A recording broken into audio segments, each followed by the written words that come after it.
Praeitais metais bėgom maratone, polo bowlingo komanda pirmą kartą istorijoje dalyvavo maratone, istorinis įvykis.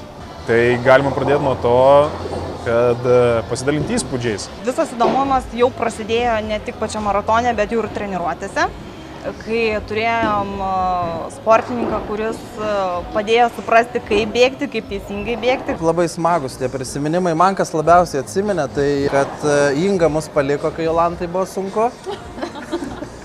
Jolantai buvo tiek sunku, kad jinai net neatsimena, kad tu mus palikai. Kai bėgom distanciją, buvo jau pabaiga žiauriai sunku.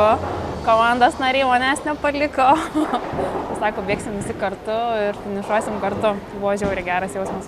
Buvo tokios papildomos emocijos, kurių niekad nebuvau pajutęs, tai kai bėgi kartu ir vienas kitą palaikai, jeigu tau prašiau sekasi, tai tavęs palaukia, jeigu tu matai, kad kolegai prašiau sekasi, tu jo palauki. Tas ir yra fainiausia, kad tu bėgi su komanda ir man tokiam sportiškam, labai atletiškam žmogui iš tikrųjų pakankamai sudėtinga yra. Praeitais metais aš nebėgau su šiais šauniais žmonėm, tai šiais metais bus puikiai proga prisijungti ir išbandyti savo jėgas. Su komanda mes bėgom kiekvienas asmeniškai dėl kažkokio rezultato. Nebūtinai tai rezultatas yra atstumas ar laikas, bet tai yra tam tikras iššūkis ir to iššūkio veikimas yra rezultatas. Tiek asmeniškas, tiek komandinis. Visą gyvenimą sakiau, kad man bėgimas man niekada nepatinka ir ta prasme, kad aš niekada nebėgiosiu ir čia yra ne mano. Ten į sporto klubą visada vaikščiau, ten sportavau, bet apie bėgimą tai net pagalvoti negalėjau. Ir iš tikrųjų nustebau, kad man labai patiko. Ir dabar bėgioju kiekvieną vakarą. Vienas nesubėgęs, net iš pamokų mes bėgdavom iš tikrųjų ne po vieną, po kelis žmonės. O kaip galvojat, kodėl šiemet turėtumėm bėgti? Toks tas tinginys turbūt pabėga nuo tavęs. Iš tikrųjų tas bėgimas žmogų daro tokį gyvybingesnį.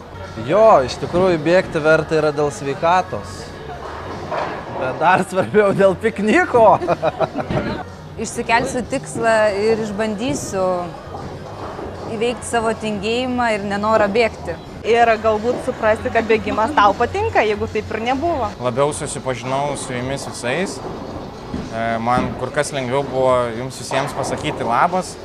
Ir dar kokį mėnesį tą labas sakiau su šypsena, prisimindamas visą tą gerą emociją iš po maratono. Kartu pabūt su kolegom to nedarbinėje aplinkoje. Bėgiojimas su komanda mus kaip komanda daro geresnius. Kviečiu kolegas išlipti iš komforto zonos. Bus smagu. Ką tu pasakėjai? Jo, kviečiu visus nebijoti, prisijungti tiek iš mūsų čia esančios komandos, tiek ir iš kitų miestų. Pabūti drauge griname ore. Kviečiu visus nepatingėti ir maratoną bėgti visiems drauge. Kolegos, kviečiu prisijungti, bėgti maratoną. O, tos žvaigždės gyvenimas. Gerai. Ne, palauk. Tai kviečiu visus. Bus gerai. Man atrodo, šis maratonas šiais metais bus žiauriai linksmas.